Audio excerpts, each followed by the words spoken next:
Jiggly arms are no fun. They can cause a lot of grief and mental anguish and cause a major impact on your self-confidence. Not to mention, no one likes all this flab hanging around the back of their arms anyway. Just doesn't feel good.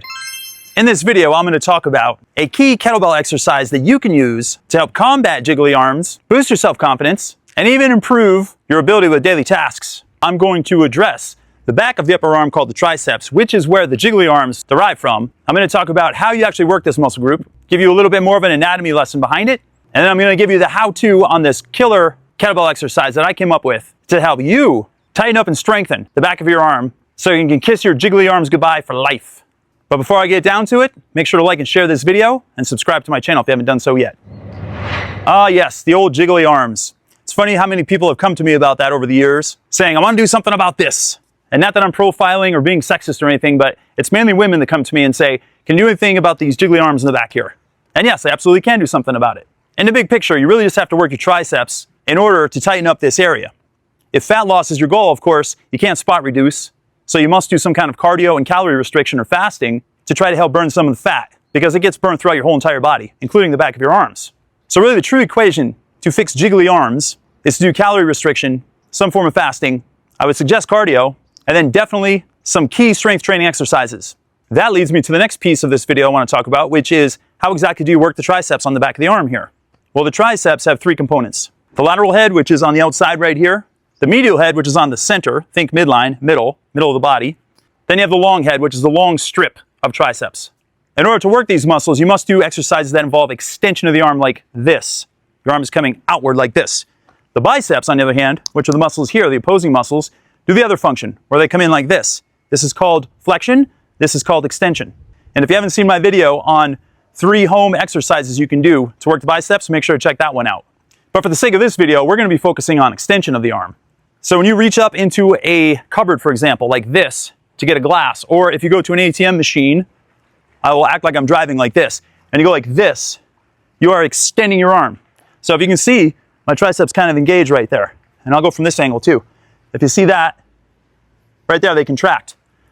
So that is the motion you want to focus on when it comes to building your triceps and trying to tone them up. The exercise we're going to be going through, I sort of came across accidentally one day when I was working out with my girlfriend Jennifer in the gym. We had just finished a set of side kettlebell presses with knee pull-ins, and I put my kettlebell down and I was in somewhat of a quadruped position. And I put my arm on my back for some reason like this to scratch and itch. And I still had my hand on the handle of the kettlebell. And all of a sudden, I went and did this move and I was like, oh my gosh, that's a great triceps exercise. And what I coined it as was a single arm forward dip. And not only did I get a really good triceps recruitment, but I also got a really good ab recruitment as well. Not to mention, you have to stay very focused when you're doing this exercise, so it's going to have a carryover to your brain function. And if you haven't noticed by now by watching my videos, I love to engage the brain with everything I do, or most things that I do. That's why I do a lot of three-dimensional movements. They cause a lot of brain activity. And you do not want to let your brain go to rot as you get older. All that being said, to review so far, extension is the motion you want to do to work your triceps. You could do that and achieve it with a lot of different exercises. But for the sake of this video, I want to show you this cool one that I came across with my kettlebell. Now let's get down into the actual execution of this exercise. Let's go! Okay, I'm all set up here to do this exercise, but before I get there, I want to mention a couple things to you. I'm outside, I'm getting some vitamin D in Mother Nature. If you have the ability to work out outside, I highly encourage it. It's a biohack. It's good for your brain function, and it's good for your mood, and it's just good all around. Secondly, I want to talk about the size of the kettlebell. The size of the kettlebell really doesn't matter, except it does in a way. We're not going to be lifting it, so it doesn't matter from a resistance perspective. However, we're going to be using it as a brace as we do the exercise, and you don't want one that's really light or really small because it might flip on you or fall over like this side to side, and we don't want that to happen. We want it to be stable. If anything, I would suggest using a heavier kettlebell. This one I'm using is a 20 kilo, which is 44 pounds. It's got a wide enough base of support. I've been doing kettlebells long enough to know that this is a pretty good solid kettlebell for me. You can use any kind of kettlebell you want, 20 kilogram, 24, whatever it is. Just make sure it's solid and you have a good grip on it like this, and make sure it's got a wide enough base that's going to stay nice and stable when you're doing the exercise. Okay, here's what it looks like. I'll show you both directions. I'll do it on my right arm so you can see this way, and I'll do it on my left arm so you can see my body the other way. You want to come into somewhat of a quadruped position like this to start. And you want your knees to be under your shoulders, and you want to grip the kettlebell here like this with your arm fully extended. And you're going to take your other arm, place it behind your back like this. Now you want to make sure that the kettlebell is pretty much right in line with the side of your body here. You don't want to be way out here like this, and you don't want to be like this. You want to make sure there's kind of a straight line from the edge of the kettlebell to the side of your knee right here. If you had a straight yardstick or some kind of marker on the ground, that's where you want to be.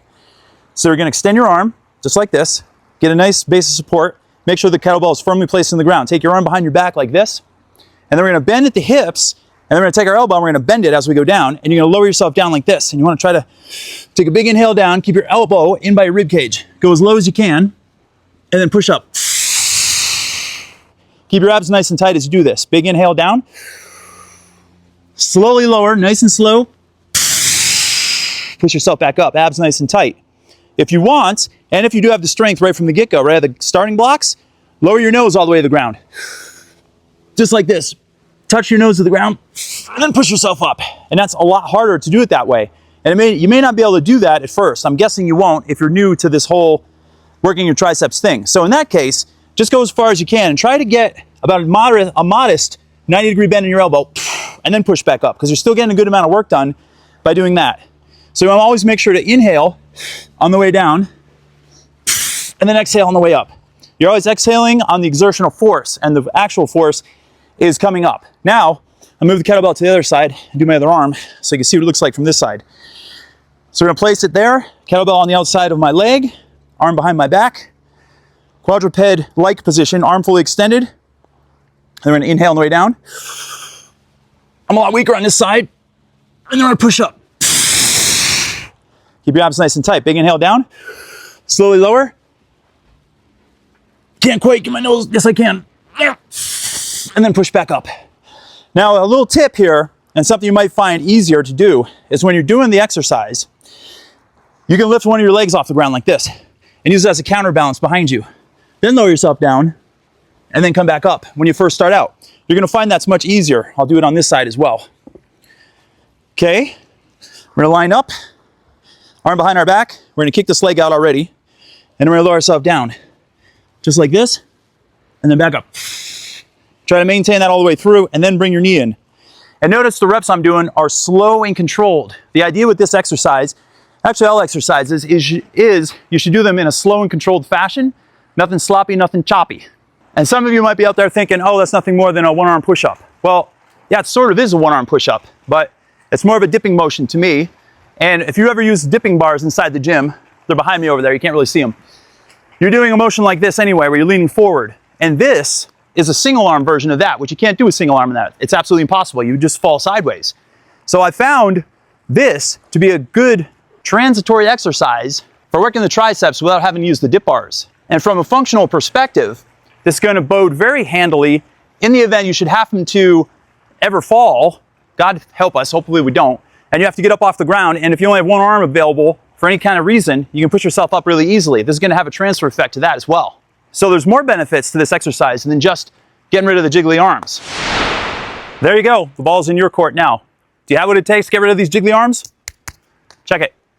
The triceps are actually a very important muscle to work, because most of the stuff we do in daily life does involve extension. There's a little bit of flexion too, but if you look at it, the big picture, the triceps take up most of the arm anyway, because there's 3 pieces as opposed to 2, which is the biceps.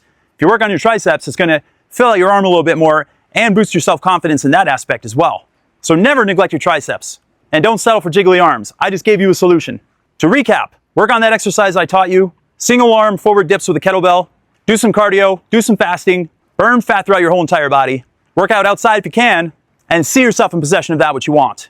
If you want razor sharp defined arms, see yourself in possession of them. You'll send a signal out to the universe and it'll come to you that much faster.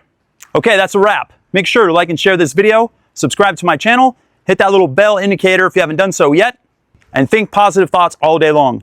Until next time, it's Kevin David Rail reporting live.